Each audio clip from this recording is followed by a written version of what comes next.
I'll do the introduction. You can do it now if you want. No, it's alright. Alright, you're gonna be like, this is... off the You can't put me on the spot like that, man. This is Steppy's channel. I've infiltrated. All your base are belong to me. Hostile takeover. Treason. That'd be cool though. We should do like a video introduction and be like, a terrorist is taking over the Battlewatch. Alright. Hey guys, sorry for the the lack of introduction. Welcome back to the Battlewatch. This is episode 12. I'm going to go straight into introducing the Battlewatch commanders. As you know, myself, Dragon, and Mark the Freak. How you doing, Mark? Good. How's it going?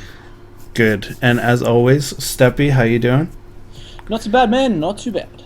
Yes, Steppy has become a official Battlewatch commander because he is the every other week giving us the information that we forgot the week prior. So, before we begin, as always, if there's anybody watching or viewing and they have information that they want us to hear or they want to hear, please contact us on the Facebook group. Type in the Battlewatch. It should go straight there. Or at DR4G3N. I will respond as soon as I get it, and should be quicker than normal. As usual, we go on to the question for the crew. My question for you guys is, what is your goal for Season 2? So, Steppy, you go with this one. Since you had the goal for Season 1, you wanted to get that top 500, you were like right at the cusp. I know that. But because of all the changes coming forward in Season 2, do you have a different goal, or do you want to, is that like on your mind? Honestly, I don't know how this whole grouping system goes, like bronze, silver, gold, platinum, blah, blah, blah, blah. So, you know, if I get placed in the lower tier, like gold or platinum, like I might not push for it. But if I get put in diamond or master or something like that, a high rating, because I finished at rank 70, so like that's pretty high. So if I do finish there, I am absolutely going to grind out and smash the heck out of trying to get into that top 500, because I've actually versed probably 8 top 500 players all up, not in the same match obviously, but I'm definitely going for it. Nice. So just so you know, I believe that you can't get into masters right out of the placement matches. Okay. No, I didn't know that. Yeah. So the highest you can get is diamond. Yeah, I mean, just don't shoot yourself in the foot if you get gold, because it's not going to be a hard climb to get to platinum and diamond, you know? Mark, what about yourself? My goal is to definitely climb to a higher tier. I solo queued way too much last season, and it resulted in me getting stuck around in the 40s, a low 40 area, when I finished my placement matches in the 50s. So I would rather not solo queue next time around, so that's going to be a short-term goal.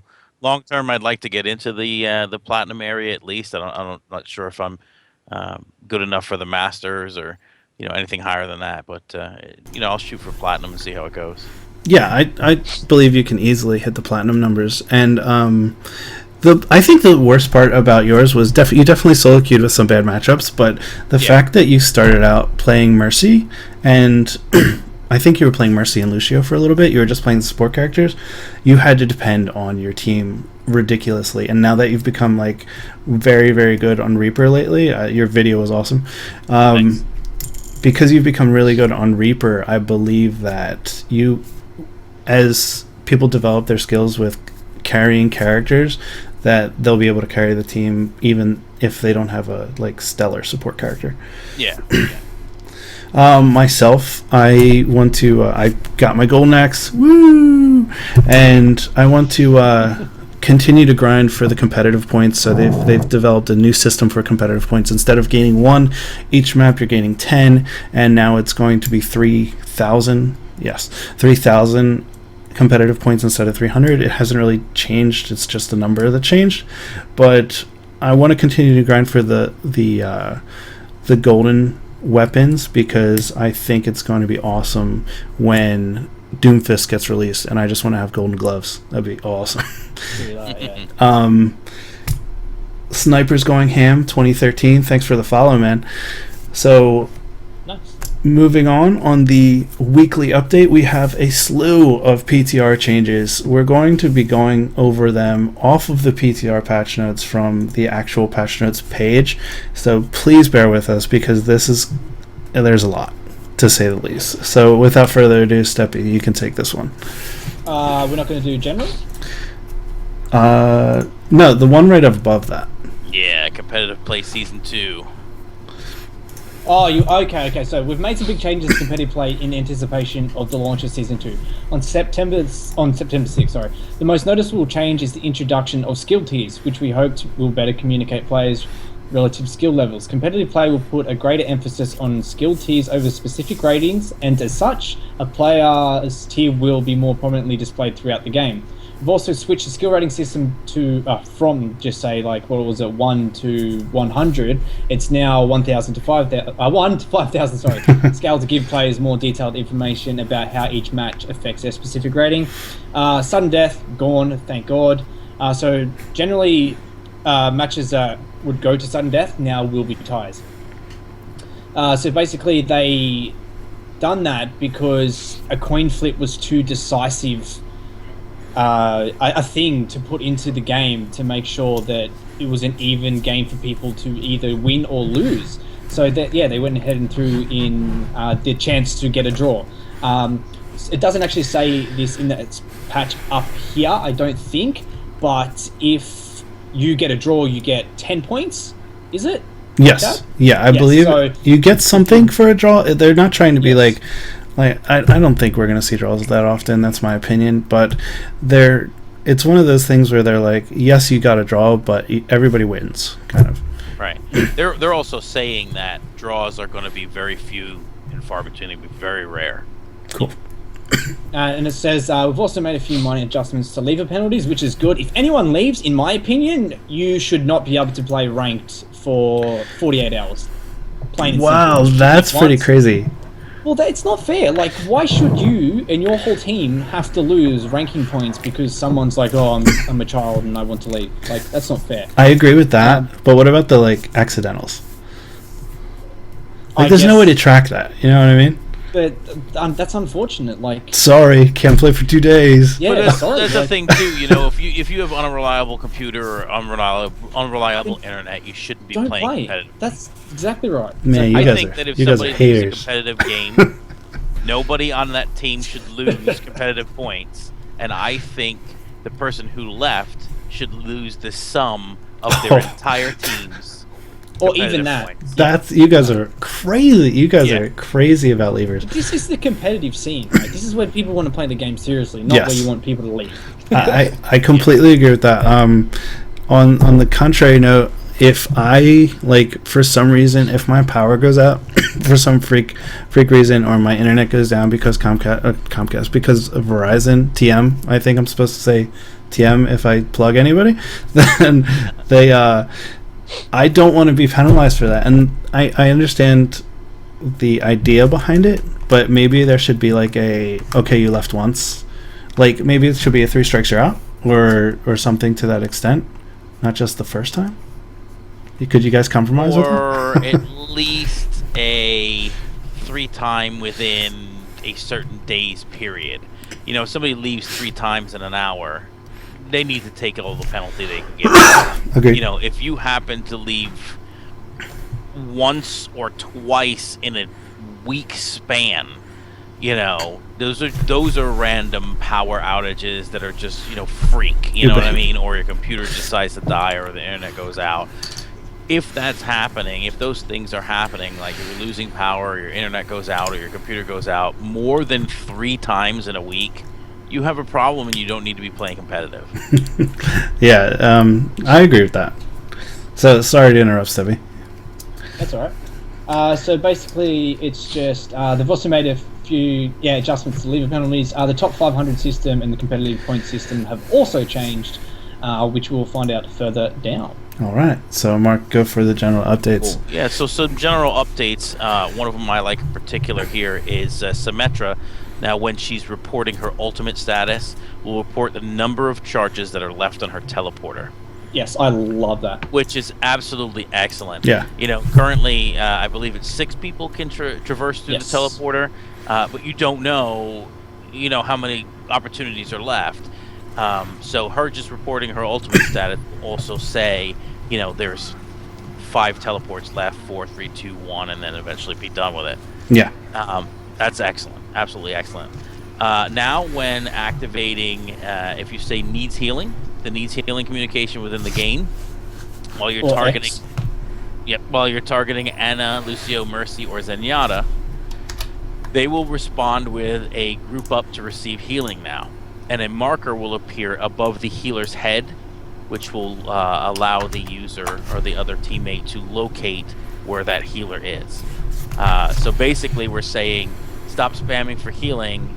I'm showing you now where I am. You're going to need to come to me, meet me halfway, and I'm totally willing to heal you. So it identifies where the healer is on the map, which, kind of already was sort of in place because you could see your teammates through walls and stuff. Yeah. But I guess now they're giving it, something that pops over, say, Mercy's head, for example, and it makes it clearly defines where she's at. Yeah, instead of having to cue the mic button and be like, come to me, come to me. Exactly. Your character's like saying that exact same thing, so you don't have to worry about it. And then the third one is they've added sit and laugh emotes for unlockable for all heroes. Now, I was completely confused because I've got the PTR open right now. I've got Reinhardt in his kneel phase, and when I played a game of the new map, which we will discuss a little later, a Junkrat just laid down in front of me, and I was like, "What?"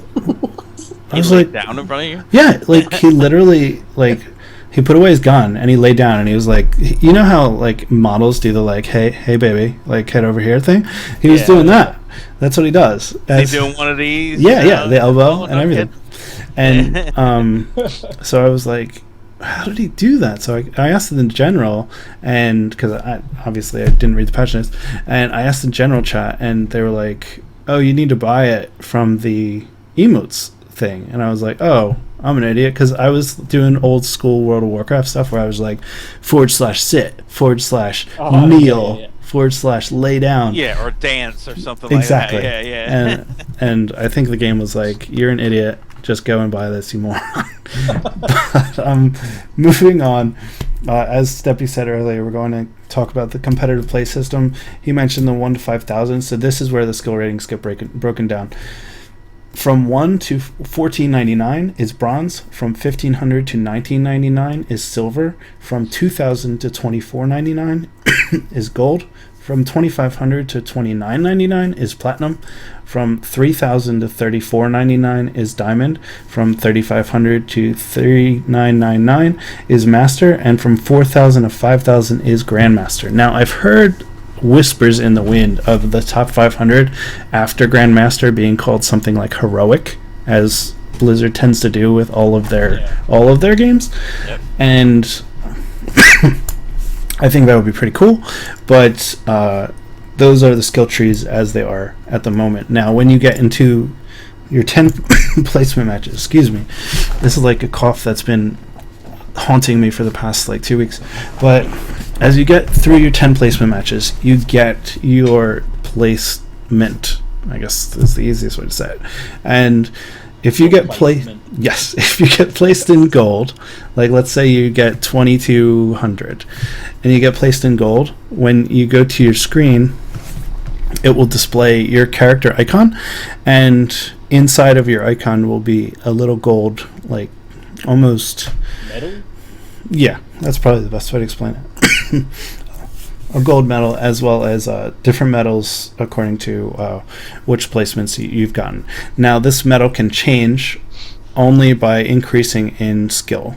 If you go down to silver, if you had a bad day, had bad matches, you placed in 2000, like right on the cusp, and then lost your first game, you'll go down to silver, but you will not lose that gold medal. It will display to other players that you are gold. Now, I think this is a good and bad thing. Now, you guys can definitely interject with this because I want your opinions on it.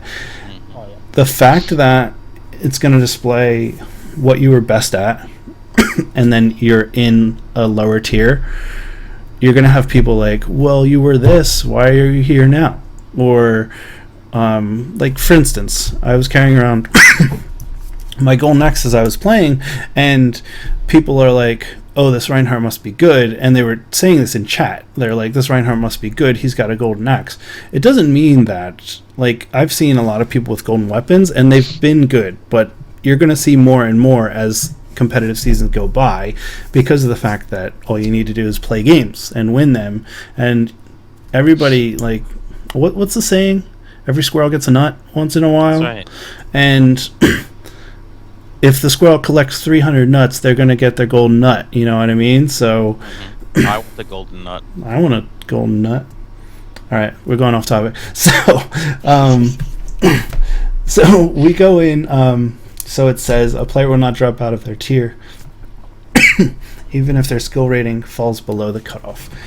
So how are they matching players? Is it based off of their tier or based off of their skill rating?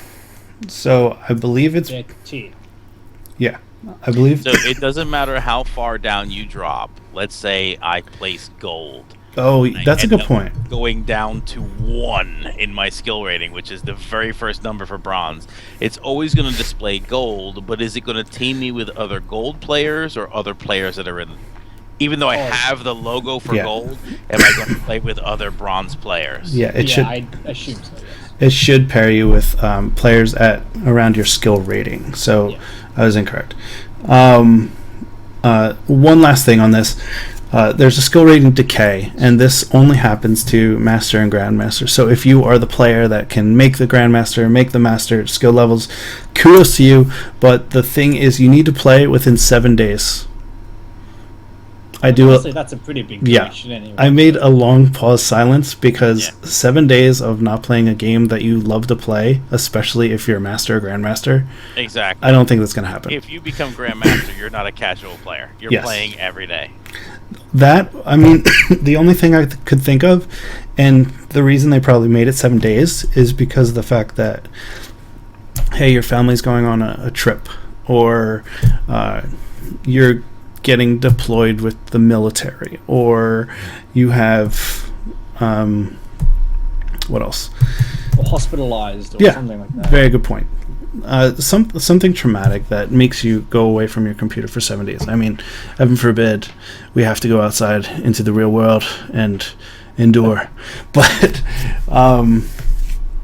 yeah, so if I don't think that's going to happen to a lot of the players. We're going to have the streamers that we can watch like every day that are in the Grandmaster series, and that's what's going to happen. It's their life. They're going to be playing every day. We're going to have the pro players that might not play for 3 or 4 days because they're scrimming, or they're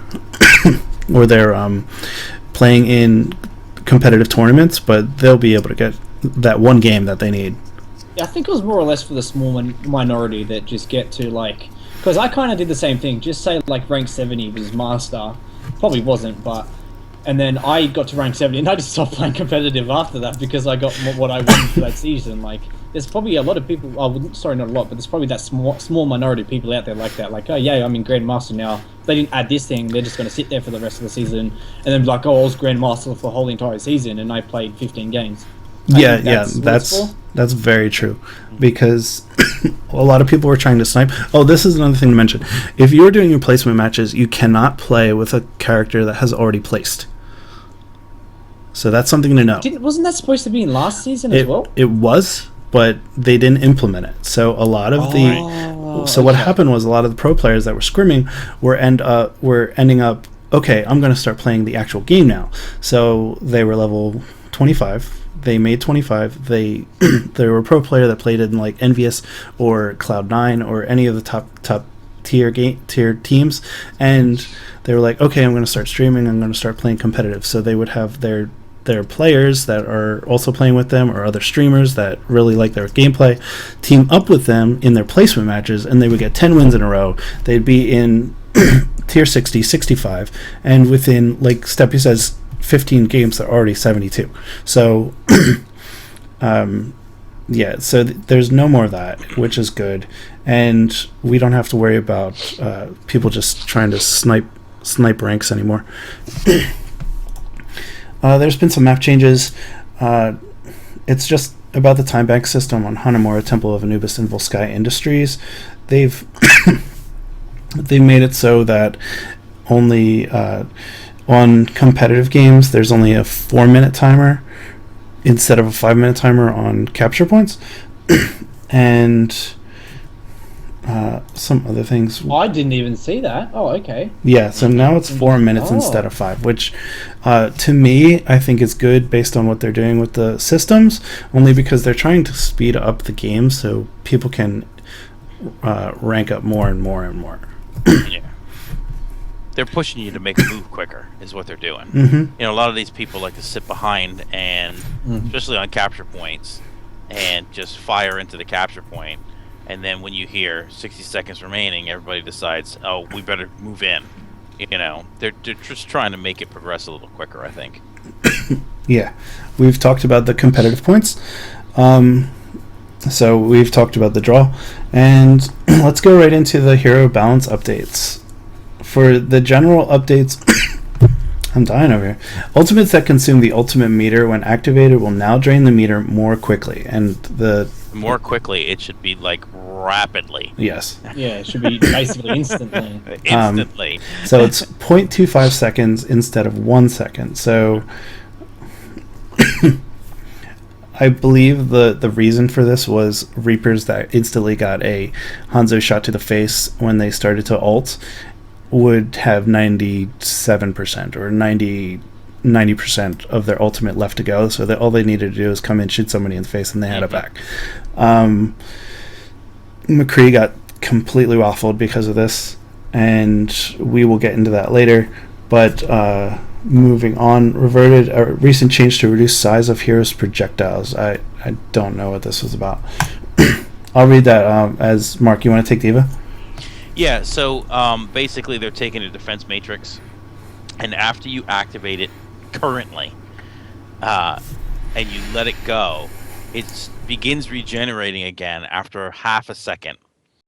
Now they're delaying that to a full second before it begins to start regenerating again, which is really going to slow down your ability to quickly use that defense matrix over again if you deplete it in your first use of it.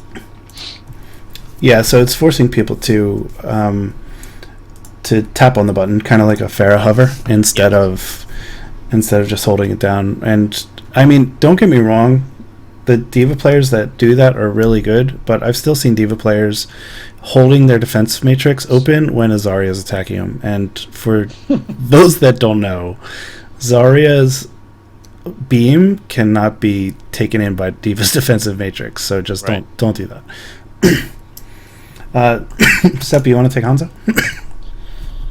Okay, so Hanzo will now experience a 30% decrease in his movement speed while aiming. So basically, as you've drawn back an arrow, Hanzo would walk basically half the speed he normally would, but now they've decreased that to 30%. So there's a lot of people who aren't really good with math and knowing if that's a buff or a nerf. It's a buff. So he's going to move that a little bit faster while holding an arrow down. His maximum projectile speed has increased by oh Jesus, I didn't realize it was 30. By 30%. So basically, so you got your Ana who, while zoomed in, it's just an instant shot, like bang, it gets straight to the player. And then you got the Widowmaker zoomed in, same thing, insta shot straight to the player. Where Hanzo had this delay and he had this dip in his arrows. Now, Dragon was saying that he played Hanzo in the PTR, or he was watching someone play Hanzo in the PTR, and it's basically now as quick as a Widowmaker bullet, which is a huge buff for him. Oh yeah. Definitely. I was watching a player yesterday play Hanzo for basically 6 to 7 straight hours on the PTR, and every shot he made, there were people like jumping out of the way and getting shot, jumping in the way and getting shot. He was a very good player, and he was very good at aiming, but the fact that every one of his shots are straight instead of they have the chance of dipping at all. Okay, so I want to whack in the developer comments here. Not the first part, but the projectile tail speed. end. Yeah, okay, I was looking at that too. By increasing the projectile speed, we are extending his reliable range. So they're making it easier to land shots without having to perfectly predict enemy movement. Which, like Widowmaker, you don't have to perfectly predict it, but if you know where someone's going to jump or someone's going to peek out, you're going to get the kill. So that's good. Yeah, but at the same time, a bullet will travel faster than a bow and arrow. Yeah. 9 times out of 10, unless you're using some massive, poundage of a compound bow, you're never going to match the speed of a bullet. So there needs to be at least a little bit of a delay. It should not be instantaneous like, Widowmaker and Ana. Yeah, and go ahead. I just think it's for the greater range. Like, it probably won't be as fast as Widowmaker. I really don't think, because if it is, then they probably need to reduce it by 5-10% again. But I don't know. And while we're on that, everybody make note that these are PTR patch notes, so all of this is in testing right now. Yes, this will probably change within the next week. Yes, yeah. Remember Mercy had 50% buff, her damage buff or heal or whatever it was in PTR, and it never came out that way. Yeah, so, that was stupid. yeah, so take these with a grain of salt. Some of them may or may not be implemented. Speaking of May, moving on. Her blizzard projectile now pierces through barriers such as Reinhardt's and Winston's. I like that. Yes. And I don't like that. That completely defeats the purpose of putting up a barrier. The radius of her blizzard, which is her ultimate, has been increased from 8 meters to 10 meters, and from what I've been seeing, it's gigantic. It's gonna cover a whole point. It is insanely large. Well, they've increased it by 25%, if you think about it. Yeah. Yep. And, I mean, the developer comments, they were saying May hasn't been chosen all that often. They've been trying to... That won't be a problem now. They've been trying to give her reasons to be chosen. I mean, to me, I think May was doing just fine. She was more picked on defensive points because of the obvious reasons of her ice wall, being able to block people out, and just... that, like, she's basically a defensive sniper if you think about it, and that also has viability up close. But I mean, I understand that this will help people pick May and she'll get more picked in the competitive scene. I don't really think it was that necessary. Moving on to McCree, his Deadeye, and I'll display this a little later. His Deadeye, what it says is, now drains over a 0.25 second period instead of displaying a 50% reduction on the ultimate meter when activated and 0 when confirmed. Right.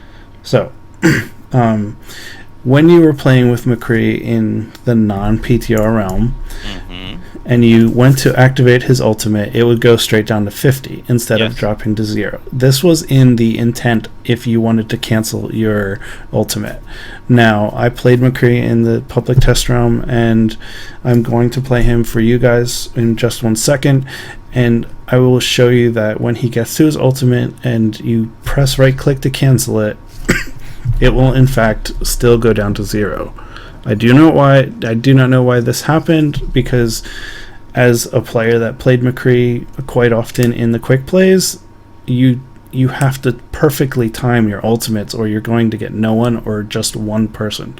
And that is not the intention of his ultimate. The intention of his ultimate is to try and capitalize on everybody being scattered by your team and you getting 3 or 4 kills at the same time. If you want more insight on this, go watch Steppy's Play the Game videos. He gets a 5-man kill. Yes, that was amazing. So, moving on. Steppy, you want to take Mercy? Okay, yeah, so I've been playing a fair bit of Mercy recently just in quick play because of this buff. Now, I've got a few comments on it myself at the moment, but anyway, Mercy, Cordacious Staff, don't know if that's how you pronounce it, don't care. Okay, so that's her healing beam, her left click. So the healing per second is getting a 20% increase to the healing. So this is pretty significant, okay? I'm going to give an example. I was playing Mercy this morning, and I was healing with an Ana. Now, there was a diva who was on like 10 health. I'm sitting there, I'm holding left click down. I'm healing at like, she's probably got like 15 bars, small bars of health or something like that. I'm healing at probably one of those every maybe second. And then Ana's just doing like 4 health bars every shot. I understand that Mercy is supposed to be a solo, like a direct heal on one person. And if it's direct, it should be increased by, I reckon 25% should be it. Okay. But they've left it at 20%, so I haven't played on the PTR, but I think that's perfect. Now, resurrected allies will be able to maneuver after 2.25 seconds reduced from 3, so that's 0.75 seconds quicker than normal. Now, the developers have put in Resurrection now allows teammates to jump back into the fight a little more quickly, which should help Mercy survive after activating her ultimate. But I have a personal opinion about this. I believe even 2.25 seconds is a long time, especially if it's that clutch resurrection that you're trying to do. If you have to fly into a soul, 2.25, you're going to die if the whole team's there. It doesn't matter if it's 1 second, you're still going to die. Yeah. And if you're the only healer, then what's the point? I think they should get an immunity for like 0.5, not even a full second, just 0.5 of a second. Mercy should, correct? Yes. Okay. Yeah, I agree with that. The fact that, and I mean, you've seen this in countless play the games for Mercy. Mercy always gets to play the game for the 3 or 4 man res, and she never survives the end of the play the game. So giving her some type of invulnerability, I don't think it should be 2.25 seconds, but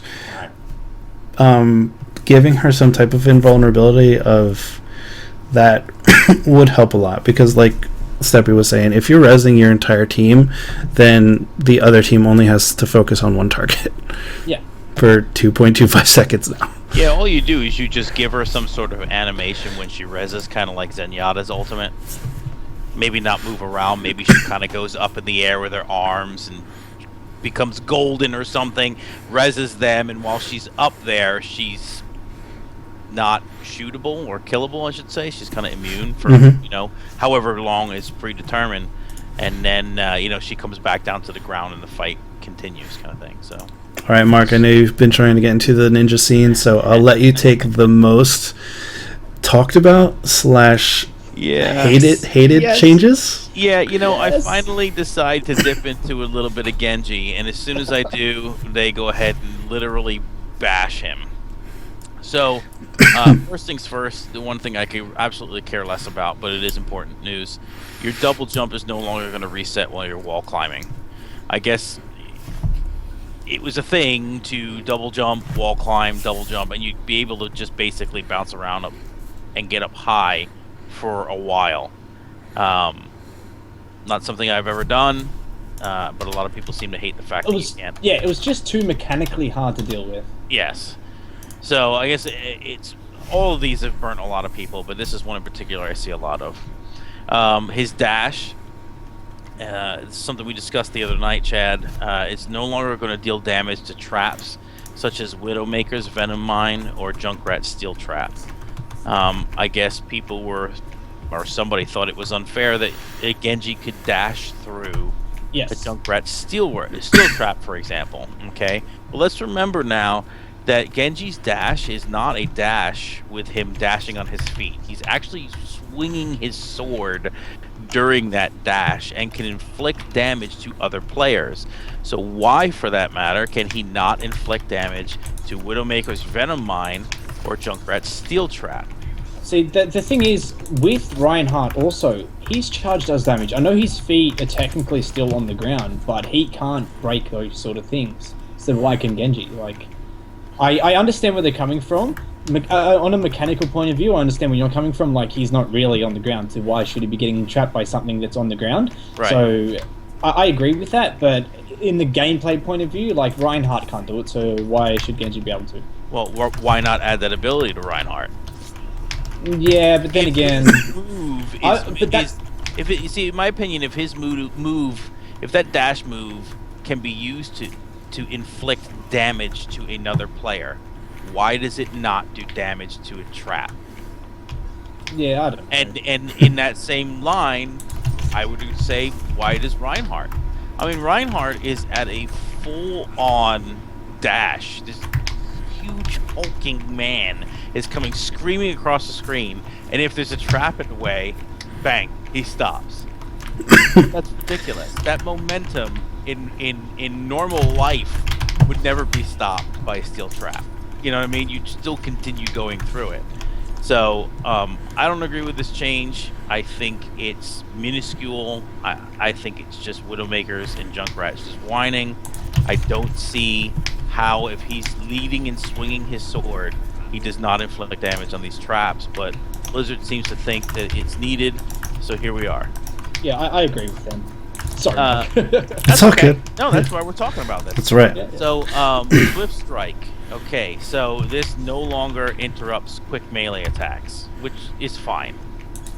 Again, not something that I particularly care about. I don't see a whole lot of people melee, but maybe that's because I've been playing in the 40s. In the 40s thing, on the competitive season 1. You guys see a lot of people melee? I don't really. All right, Honestly, so go ahead. Like, sorry, Dragon. You're good. So, well, before I read this note, I didn't think there was such thing of this I guess glitch. And ever since I've seen people play Genji, I see it consistently. Dash, auto attack, right click, and you're dead. Like, if you're 200 health, you're gone. So I didn't even know it was a thing, and I've tried it, and it's just OP. So it needed to be removed, and I'm glad it is. Yeah. So as I'm playing Genji right now in the training bots, and as you can tell, I can't do the triple jump. I can't. I can't do the right click dash and automatically sprint, and I don't kill the character. So I have to like almost hold it down the whole time. But yeah, a lot of people are upset that that was their exact combo.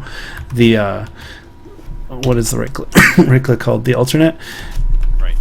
The fan, the melee and dash, and yeah, like Steppy was saying, any character that's around 200 health, it would instantly kill him. What else? What else we got?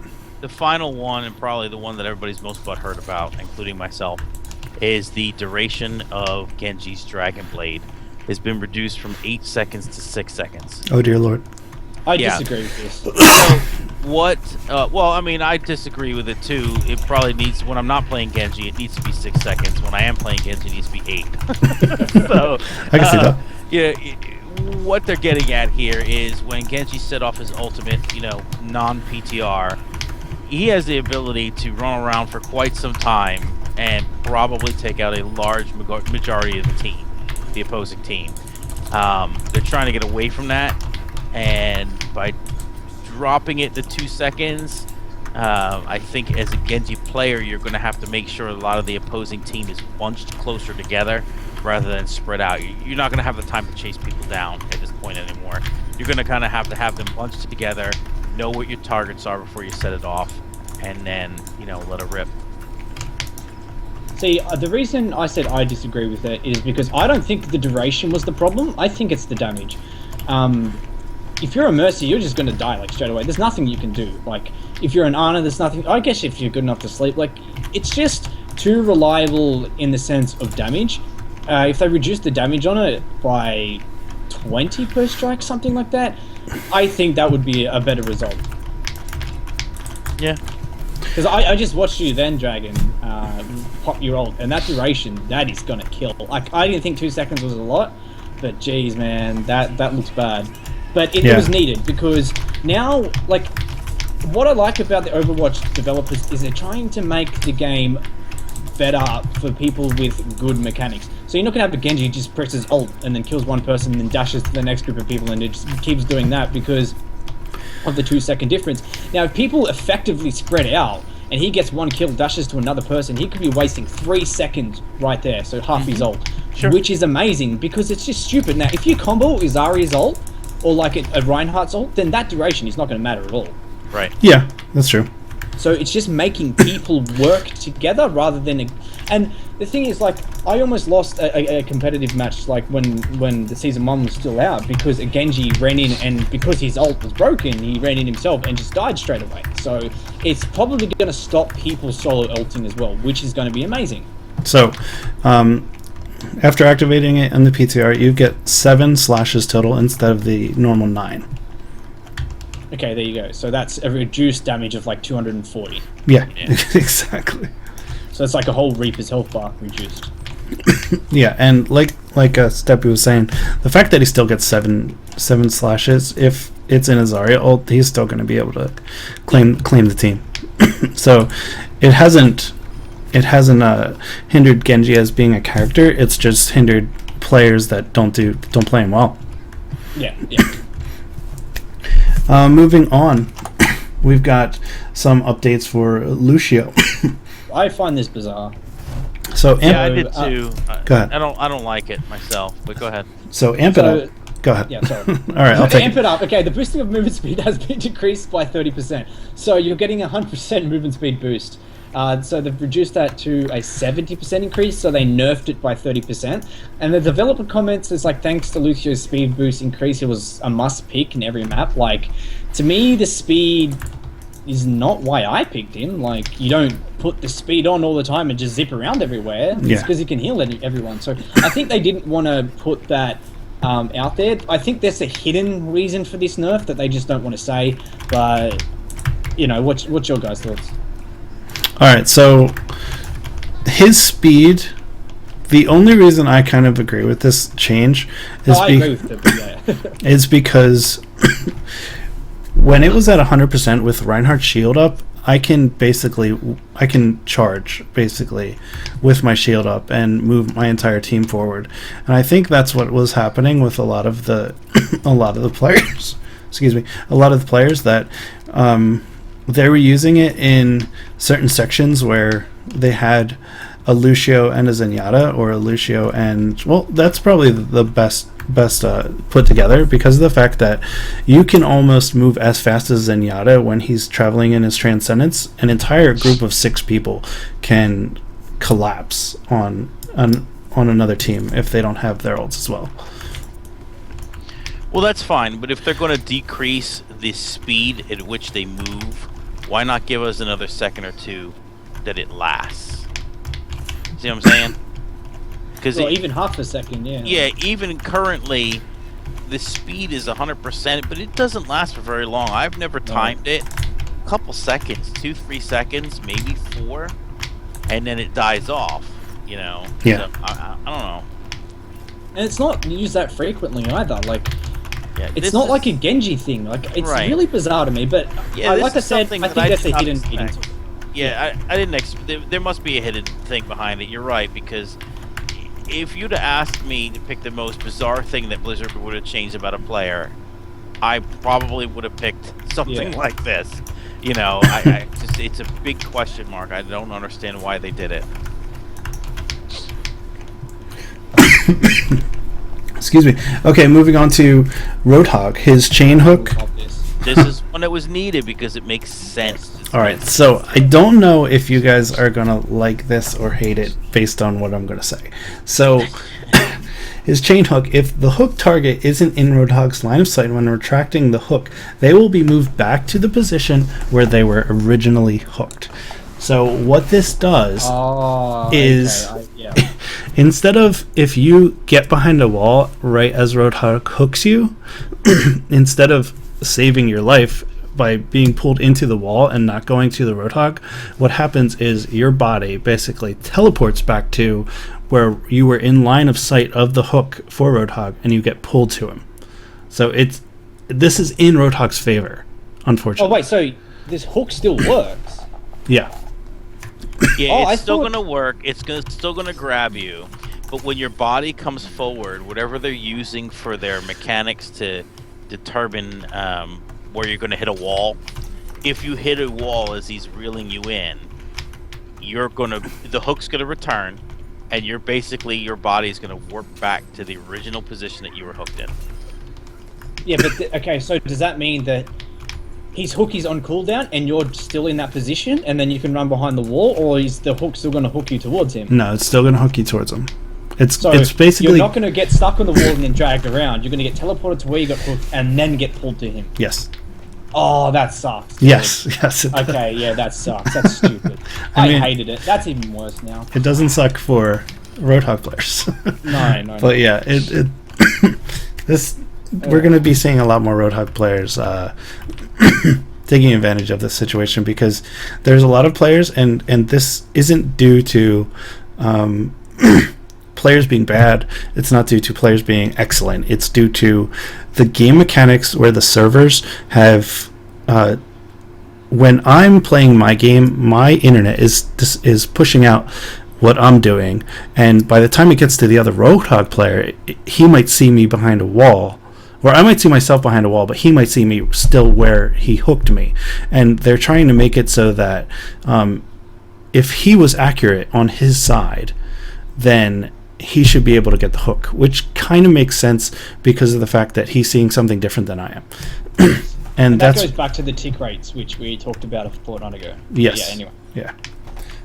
So next one is Zenyatta. Mark, you want to take it?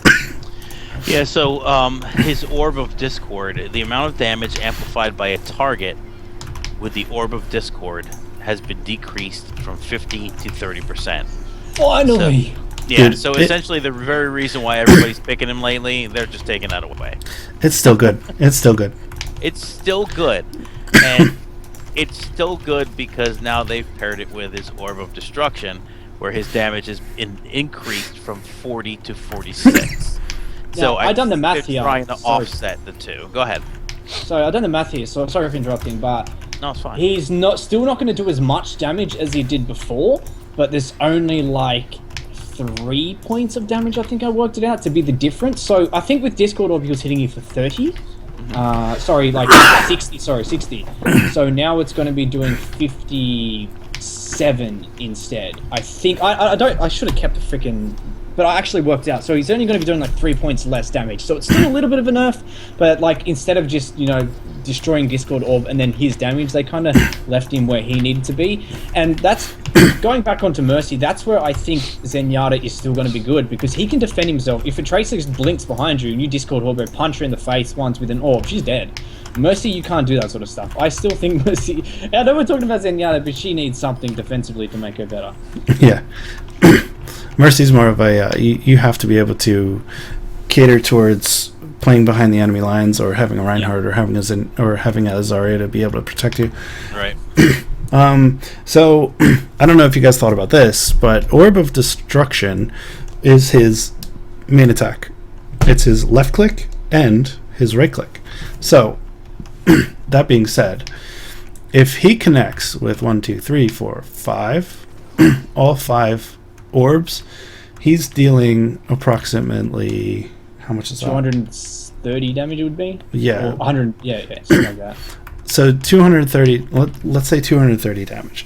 If he connects with his Discord orb, that's plus 30%.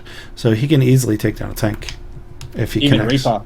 Yeah, it's Reaper's health gone. Yeah, and not to mention, you can headshot with that. So it increases. Mm-hmm.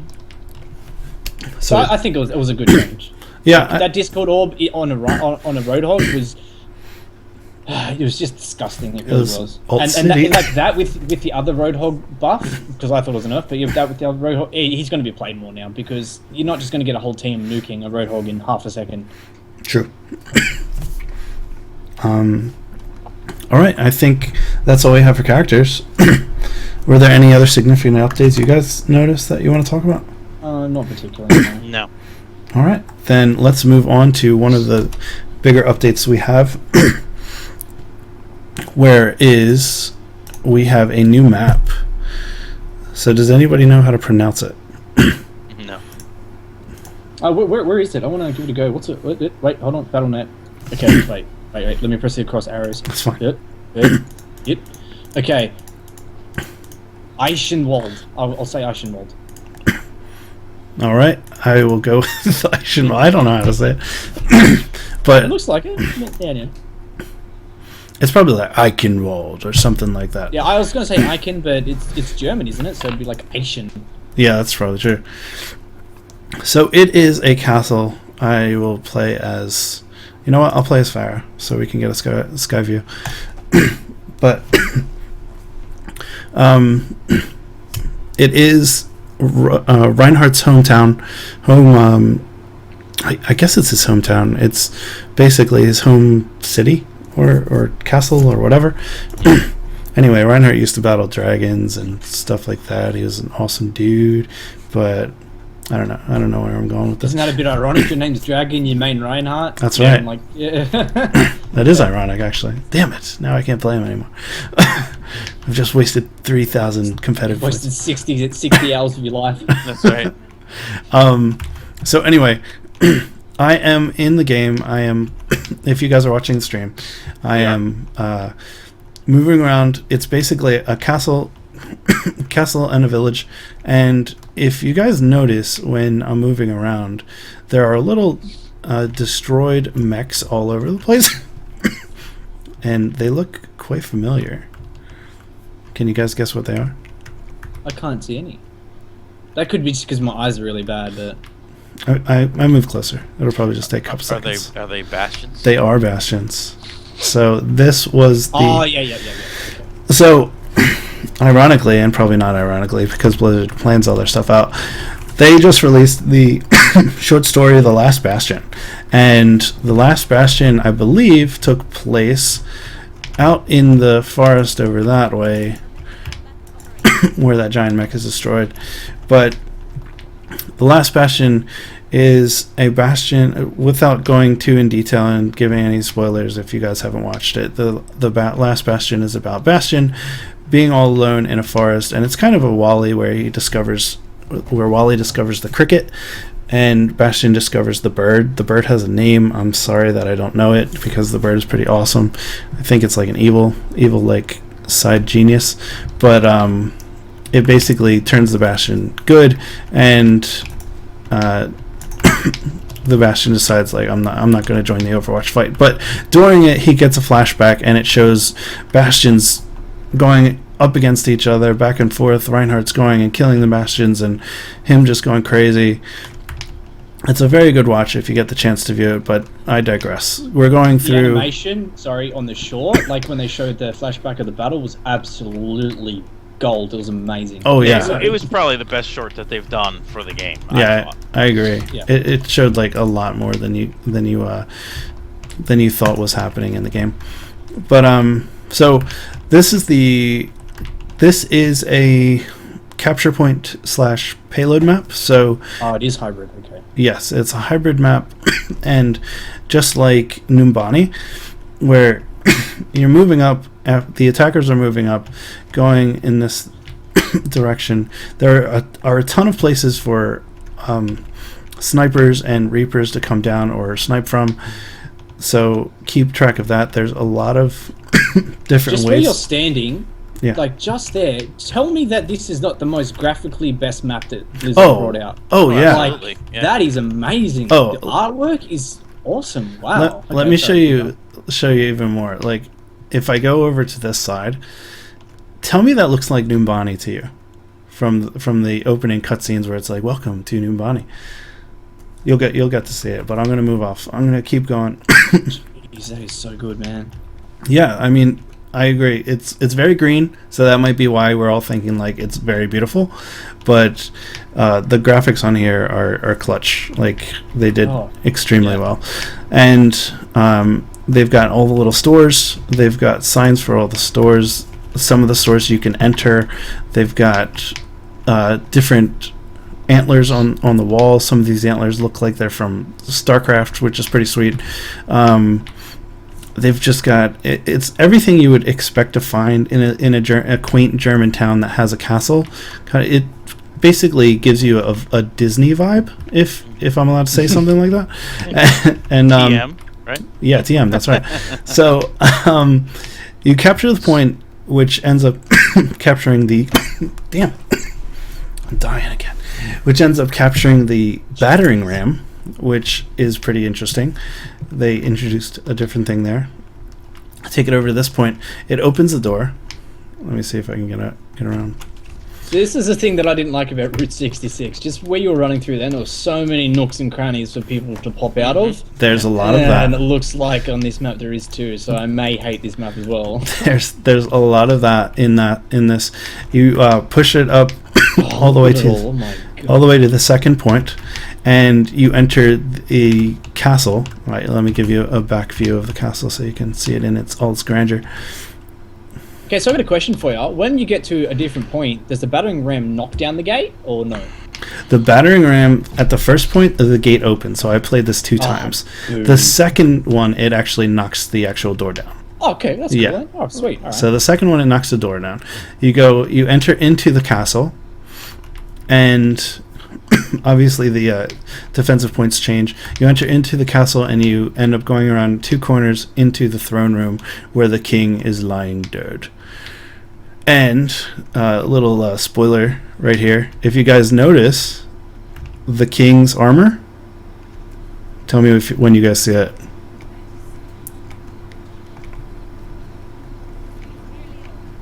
Yeah, it's obviously Reinhardt, right? Like, It is not Reinhardt, but no. the King's armor is what Reinhardt's next legendary skin will be. Oh, look at the weapon. Yeah, it's gonna be wicked sick. It's gonna be awesome. So that's his next skin, right? Yes, that's gonna be his So next that is skin. technically Reinhardt in that throne. I don't think it's supposed to be Reinhardt though. Reinhardt's supposed to be like a warrior that served the king, but I think he's like maybe he's like becoming the king now that we're playing on this map. But yeah, so it looks gorgeous. It looks like a blast. I had a blast playing it. There's a lot of nooks and crannies, as Steppy was saying. There's a lot of places. Okay, play the game. There's a lot of places to hide. There's a lot of places to take advantage of different heights, and I think it's going to be. I think it's just going to be great. I'm looking forward to playing it a lot. I think plenty of people are going to be saying that it's great on competitive. This is the one map that I've heard people saying that it's harder to attack than it is to defend. So it's kind of backwards, which is good. And that's what I'd like to see on those hybrid maps, it being harder to attack. I'm looking forward to see if anybody takes advantage of playing the overgrown bastion and hiding it next to a destroyed bastion and trying to attack somebody. So that would be pretty fun. But yeah, that is it in a nutshell. As we go on with our main topic, I will play through this map just on the attack so you guys can see the battering ram knock down the door, and we will talk about our main topic, which is McCree. But before we get to that, one more thing they added, and I know Mark, you love this. It's getting back at the trolls. GG easy. You talk about I don't know what's going on here, so yes, please explain. Okay, so basically Blizzard has coded into the game several very random comments that are demeaning to the individual who types GG space easy. And essentially what it does is it randomly, if you were to type GG easy into the comments, into the chat, what happens is it doesn't display that to everybody else. It displays a randomly pulled statement that is demeaning to the individual that put GGEZ. For example, one of them says something to the effect of all I do is play this all day and I suck, or something like that. There's a list of them. Somebody has a list of them somewhere that they. I can type it in. I can type it in. So Blizzard are trolling trolls, basically. Yes, basically, exactly. Which sounds awesome. So you can type it in, and it'll randomly select one. All right. So the first one I've got was, "I feel very, very small. Please hold me." Yes. That's just by typing GGEZ. Well, the second one I got was "Great game, everyone," which is awesome. GGEZ. I then got "Gee whiz, that was fun. Good playing." Then I got to do it with the voices too because it just makes sense. Then it goes, "I'm wrestling with some insecurity issues in my life, but thank you all for playing with me." That's right. I love it. Oh, so that still gets posted in global, like it's not directly messaged to you. No. It's when people right at the end. I got one last one. I could really use a hug right now, but right at the end when everybody's saying in the match chat, "GG easy," and people have already found ways around this. People have been saying GGE space C so they can get around it, which is just more trolls. But either way, it's good to see that Blizzard is trying to get back at the trolls by saying, "Man, just play the game." I think it would have suited them better to just change it and release it and not announce it. That's true. If you announce it, people are going to prepare to not do it, and it would have been far more entertaining to let people stumble upon it than release it beforehand. But we have no secrets anymore. That's true. So there's one thing I want to add that while I'm still quickly on the patch notes. So in the user interface updates, there's a new allied health bars option that has been added. Now I'm going to activate that straight away because I want to see the health bars, allied health bars, like for sure. Now I think, do you know what that means, Dragon? I think it means that even through walls, you can see what kind of health bar percentage they are on. It should be, yeah. It should be over their head. I think it gives you like a medic view almost, where it's like that I critical. definitely want that. I think that's going to be big for like healers, especially people who don't know the difference. Okay, so let's take this for instance. Just say you're playing any healer, and you can see characters through a wall, and if they're at full health, they're green. So it goes down from green to yellow to like orange to dark orange, and then red being dead. So there's no red. But yeah, people might not know that means that they are of lower health. So activating this health bar thing, like maybe new players, or maybe people who don't heal as often, who don't know that color differentiation, now can add this allied health bar thing and go, well, you're yellow. Oh, wait, that means you're missing a quarter of your health. I think that's a good change. It's going to help a lot of those like Battlefield players or people that are normally used to just looking at a bar. So here you go, Steppy. You can see the battering ram go crazy. It's like full on. It's very... Okay, so does this pause the time, or is this not a point? No, that was a point that was just captured, but instead of, how the door in in Route 66 opens ridiculously slow, they're giving you like something to watch now. And then that's cool. The door closes behind you and it's metal. But I like that. I love this map. I love that they're adding all this stuff, and it just seems like a very very enjoyable map to play so far. So yeah, that's it with the patch notes. That was the weekly update. It seems like that was the entire podcast, but we still have some to go. I'm going to leave the battering ram right there for the rest of the time, and we're going to be talking about the character I am playing at the moment, McCree. So, who wants to start talking about the beauty of McCree? All right. Look, both of your faces is like, I don't even want to react to that comment. So originally, like, what we got for the notes, a buff, nerf, buff. Basically, that's how it is. So McCree was absolutely amazing. Fan the hammer was broken. You could take out anyone, anytime, any possible situation, just because it done so much damage. Now Blizzard were like, okay, after way too long in my opinion, but anyway, like, this is stupid. It's killing tanks, we don't like it. So they dropped him down to like 15 less damage per bullet. Mm-hmm. So, and then he was just in a place where nobody played him. And they're like, okay, well, he needs a buff. So then they added this massive range thing to him, so he became like a May. At this point, he was a long-range sniper, basically. So they then nerfed him a little bit by withdrawing that distance by a certain amount, and then dropping off that extra damage boost beyond a certain amount of meters.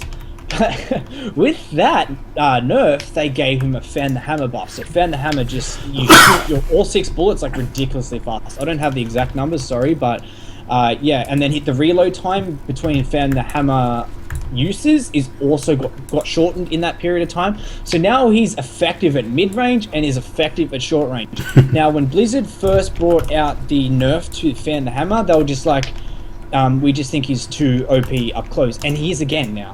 Like, when they reduced it, it was hard to kill a Reaper, and in my opinion, Reaper should be hard to kill as a McCree, but now, again, he's not.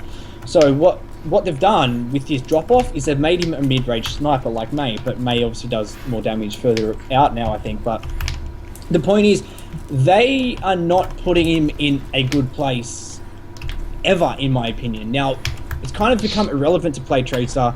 It's kind of become irrelevant to play Pharah, because if you're just levitating above your maximum height or like below your maximum height, you're just going to get sniped. You're going to die. And if you're playing Tracer and McCree gets one headshot, you are dead. 150 damage, no Discord orb, you're gone. Like, what's the point of playing Tracer if the person can aim? Now, me and Dragon played with an absolutely ace McCree. He was just getting headshots left, right, and center. Yeah. And they were complaining that he could drop tanks, and he still can. Oh yeah, it does not matter. You see, if you're a McCree and you see a Roadhog in the other team, you're happy. Free ultimates, and it's a joke. I don't like it. I don't like it one bit. Yeah, my opinion on McCree is he's a must counter character. So you have to either play a counter McCree, or you have to play a counter sniper that will take him out, because McCree is generally in the back lines, and you need to be able to, because of the reason that he can snipe from so far away, you need to be able to concentrate on where he has to be at all times, because of the fact that, one, if he's in the back lines, he can just snipe your team right off, and then you're going to have to start over again. And two, if he's nowhere to be found, he's usually going around behind you and using his ultimate.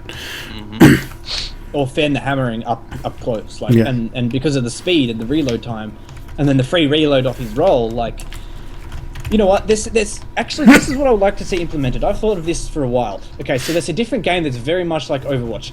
You might know, Dragon. The creators of Smite Hi-Rez brought out a game called Paladins. Yes. Now, their characters mimic Overwatch characters, like, very close down to the nutshell. Now, there's people pretty much exactly like Pharah, exactly like Reaper. There's a character called Pip that is exactly like Junkrat. But anyway, that's not the point. The point is that the character like McCree, his right click, which is exactly the same as Fan the Hammer, shoots only 3 bullets per right click. Okay. That is what they need to do. That makes sense. You can get 2 Fan the Hammers off, then roll, and then get another 2. And I think they need to do this because it will add a skill cap to the character. So you might fan the hammer, flashbang, fan the hammer, then roll, get your reload back, rather than flashbang, fan the hammer, oh, you're dead, go to roll, go to the next person, fan the hammer, then without a flashbang, and they're dead. And then just say you've killed 2 people behind, then you ult, and then you kill the other. Like, they need to add some sort of differentiation between 6 shots that can instantly kill you. Like, I don't know. I've always thought that would be a speed change for him. No, I agree with you. I've definitely dealt with the McCrees that have easily just... I was playing Reinhardt, I dealt with a McCree that flashbanged and... Over your shield too, which I think they should change that too, but anyway. Yeah, and 6-shot, like, direct headshots, because of the fact that you can be so close when you flashbang. But it melted me, and I was kind of upset. Yep. But that being said, Mark, what are your thoughts on McCree at the moment? I just think Blizzard can't get it right with McCree, and they should just delete him. Whoa. Whoa, okay. Well, honestly, like, there have been, like, experiences, like, I used to play League of Legends where characters were, like, they could not reach a standpoint, delete him for a month or something till you figure something out. Like, right. You can't have someone who's stupidly broken and then nerf him and then have someone who doesn't get played. Like, the same thing with Mercy, like, right, she's still good, like, prior to the PTR, but she's not as good as Zenyatta, that's the thing. So that's the only reason she's not getting picked. And I like that. So they're doing something to fix that, which is good. So why not, you know, like, I don't agree, like, maybe not permanently delete them, but maybe for, like, a week, just disable them.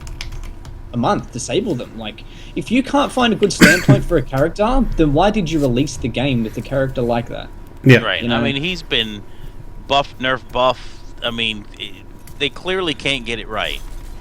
So take some time, figure it out. Yep.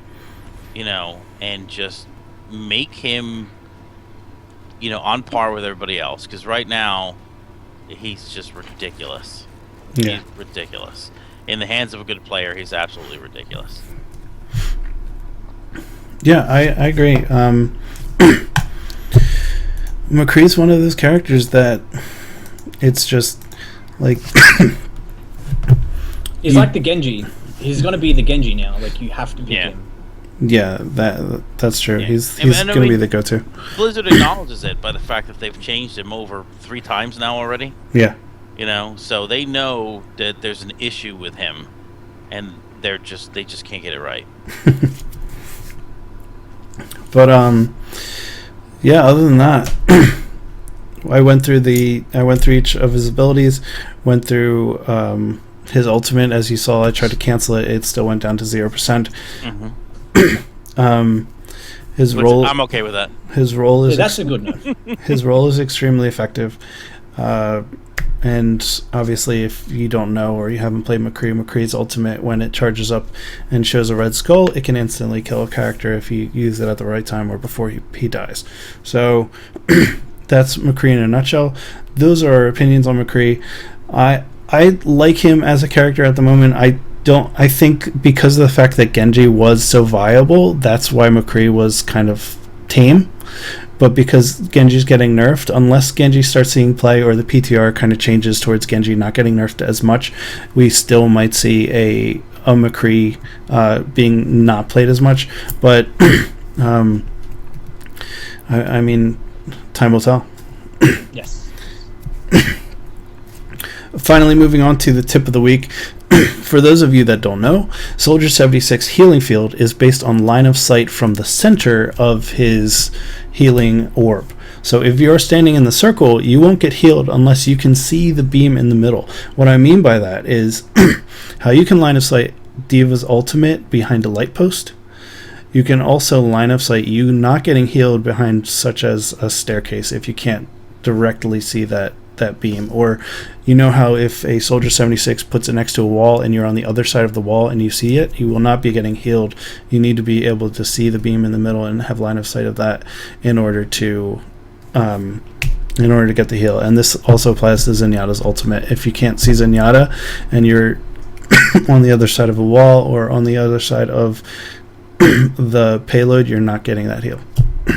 Right. Just to clarify, you don't have to physically be looking at the center or looking at Zenyatta. You have to be in the same room. Yeah, same room. Example. Same Not room. obstructed by anything. Yeah. If Zenyatta sets off and you happen to be in the other room and you see his ultimate flash through, because of the clipping, it clips through the wall, you're not going to get healed on the opposite side of the wall. Correct. So all right, shout outs. Steppy, take it over. Alright guys, if you would like to follow me on Twitter, that will be at jsteppys. Add me to Battle.net, Steppy, hashtag 6649. YouTube is www.youtube.com/SteppyJ. Now, I did make a pure Overwatch channel. Just look for Overwatch competitive and more. I haven't been uploading now. I've been uploading on my original channel for now, just because I want to get my Season 1 videos out of the way, because at the moment I'm doing a lot of different stuff, so it's just easier to do it on the one channel. But look for that in the future if you want to find me. Oh yeah, also while we're here, just in case I don't make the next couple of podcasts for any other reason, but I probably will, I will be streaming very, very soon, so please keep an eye out for that. For when I do hit the top 500, you can watch me all the time. Yeah. Nice. What about yourself, Mark? If you want to catch me, you can catch me on the Battlewatch Facebook page. I also have a YouTube channel. The name is The Freak, where I post occasionally YouTube videos for Overwatch and highlights and stuff like that. You can also catch me on Battle.net under The Freak, hashtag 11944. All right, and you guys know me. I'm going to give a shout out to my cousin who comes on here every once in a while. He's been playing a lot of Rocket League lately on Twitch. He's on twitch.tv/Legend of Steve. He's also going to be trying to get his hands on some Battlefield 1 beta keys. So, wicked. Yeah, so I might be testing that out with him if he wants somebody to play with.